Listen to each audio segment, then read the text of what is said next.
Eu venho a essa tribuna muito preocupado, presidente, alarmado pela forma como se ampliam as tramas, as artimanhas, as estratégias aceleradas para acabar com a Operação Lava Jato. Sem limites, com uma escalada de ações calculadas e que crescem dia a dia. E relembrando, objetivamente, tudo começou ou se agravou quando trocaram a jurisdição da Justiça Federal pela Justiça Estadual para julgar os casos de Caixa 2. Seguiu-se, há bem poucos dias, quando conseguiram tirar o COAF do Ministério da Justiça e destituíram chefes de confiança do ministro Moro, que havia aceito o cargo de ministro da Justiça, com a garantia de que teria carta branca para decidir. Mas influências externas sobre o presidente da República, que fraquejou diante das ameaças e das pressões e fez as trocas. E ainda hoje, o senador Oriovisto desfiou aqui uma relação de países de primeiro mundo, onde o COAF é independente. E depois mencionou alguns países subdesenvolvidos, onde o COAF daqueles países não são independentes. Agora, têm sido invocados pretextos, subterfúgios de toda ordem para esfriar o combate à corrupção no Brasil. E em meio a tudo isso, me faz lembrar do que ocorreu com a ressonante, a grande repercussão que teve a Operação Mãos Limpas na Itália. Porque quando as denúncias começaram a chegar perto dos políticos, depois de punições a empresários e alguns suicídios, tratou-se de alterar a legislação italiana e atacar as instituições da polícia para que acabassem logo com aquela operação. Estamos vendo rigorosamente a mesma coisa aqui.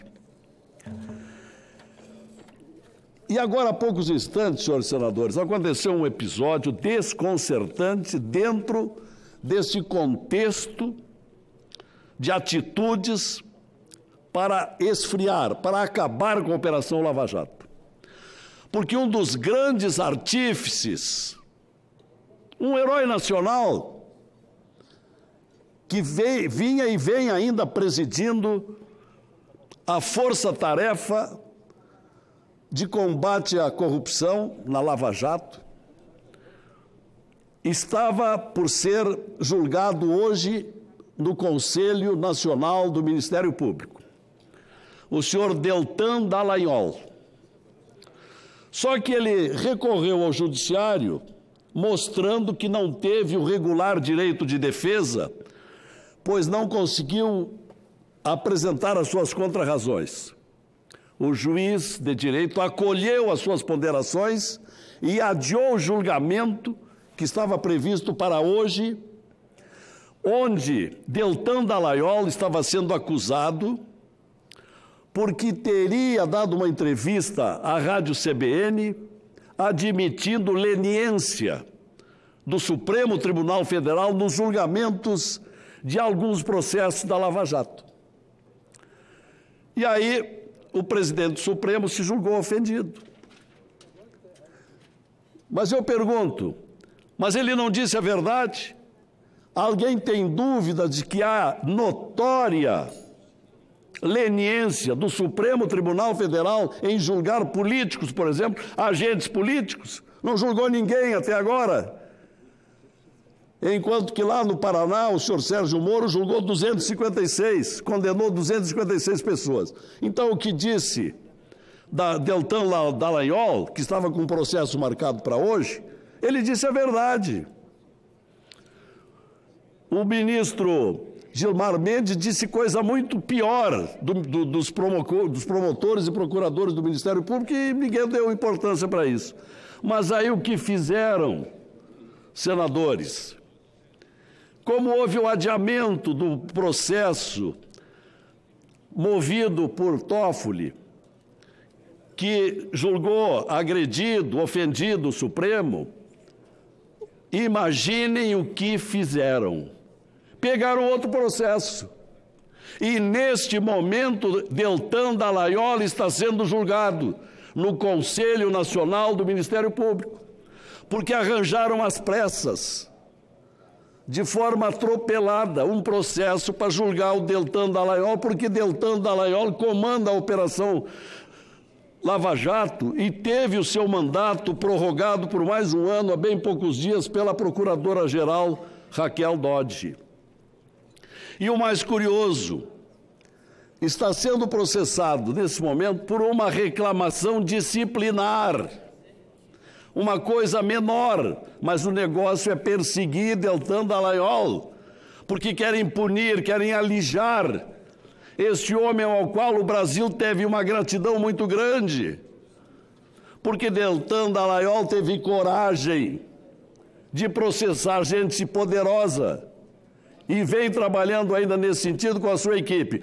Mas sabem, aqueles que estão amedrontados com a sua ação, que se o retirarem desse processo, ele vai com toda a equipe fora e aí terminará a Lava Jato. É por isso que querem processar, por isso é que estão processando.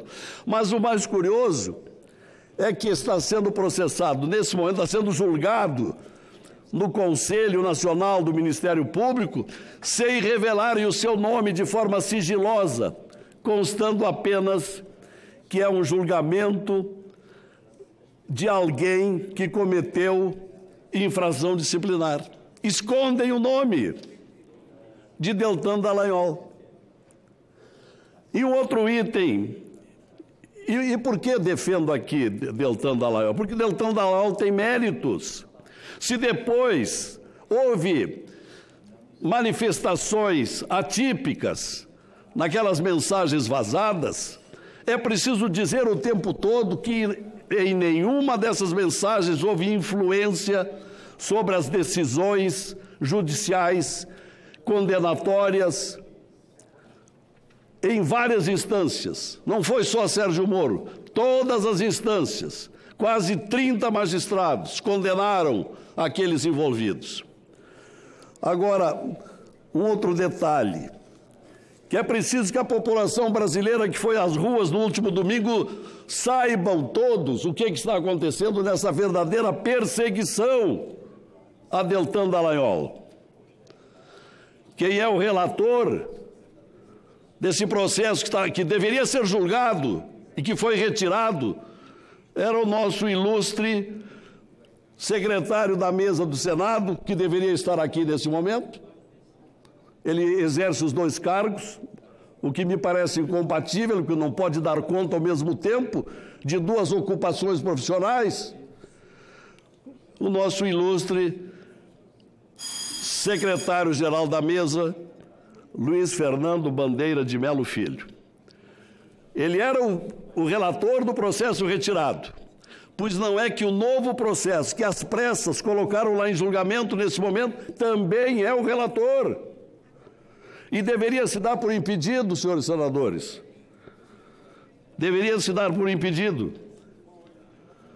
Porque, como senador da República, eu faço questão de salientar isso aqui, é meu dever registrar esses aspectos. O senhor Bandeira deveria se declarar suspeito quando age em favor de senadores investigados na Lava Jato, que é o caso. É o caso. Ele já exerceu o seu cargo na mesa do Senado e outros cargos importantes quando a casa era presidida por senadores que são adversários declarados de Dallagnol. Então alguém poderá dizer, mas ele está defendendo os seus ex-chefes. Por isso, eu deveria também, entre outras razões, deveria se dar por impedido. Representa os interesses desses ex-chefes. Bandeira deveria se dar impedido ou, principalmente, se dar por suspeito, porque ele representa o Senado Federal no Conselho. Poucas pessoas sabem. O Senado tem direito a uma vaga no Conselho do Ministério Público. Essa vaga é ocupada pelo senhor Bandeira. E vem agindo de forma contrária aos princípios a ele confiados por nós, senadores, que o indicamos, que o sabatinamos, que o aprovamos. Se temos a prerrogativa exclusiva de aprovar e afastar ministros do Supremo Tribunal Federal, e temos essa prerrogativa, muito mais a condição de questionar um membro do Conselho de Procuradores indicado pela Casa para o Conselho do Ministério Público. Por isso, senhor Bandeira, deveria se declarar suspeito, até mesmo para evitar um processo contra ele próprio. E em nome da idoneidade do Senado Federal. Mas, senhores senadores, nós estamos num momento muito delicado. A cada dia, os fatos se tornam mais espantosos. E esse é um dos mais graves, porque não se admita que alguém diga que temos que cuidar agora da reforma da Previdência, porque ela é a coisa mais importante para o Brasil. Muito bem, é importante, mas nada impede que continuemos aqui numa ação de depuração da política, e cabe a este Senado, que recebeu uma magnífica regeneração nas eleições de outubro do ano passado, com magníficos senadores que vieram para cá com o sentido, com a vontade, com a disposição de mudar. E é por isso que com eles nós criamos aqui o grupo Muda Senado, Muda Brasil. Só que, paralelamente aos acontecimentos, vem julgamentos como esse de agora contra um homem que é um verdadeiro símbolo, ao lado de Sérgio Moro, um símbolo do combate à corrupção, que liderou a Lava Jato, e que agora querem tirá-lo, sob os mais variados pretextos, porque há mais processos lá. Agora, essa de tirar um processo que estava pautado para hoje e que não pôde ser levado a efeito por uma decisão, terminando, e que não levaram a efeito por decisão judicial, e com a gana de puni-lo, rapidamente trouxeram outro processo, isso é demais. Eu não sei onde é que vamos parar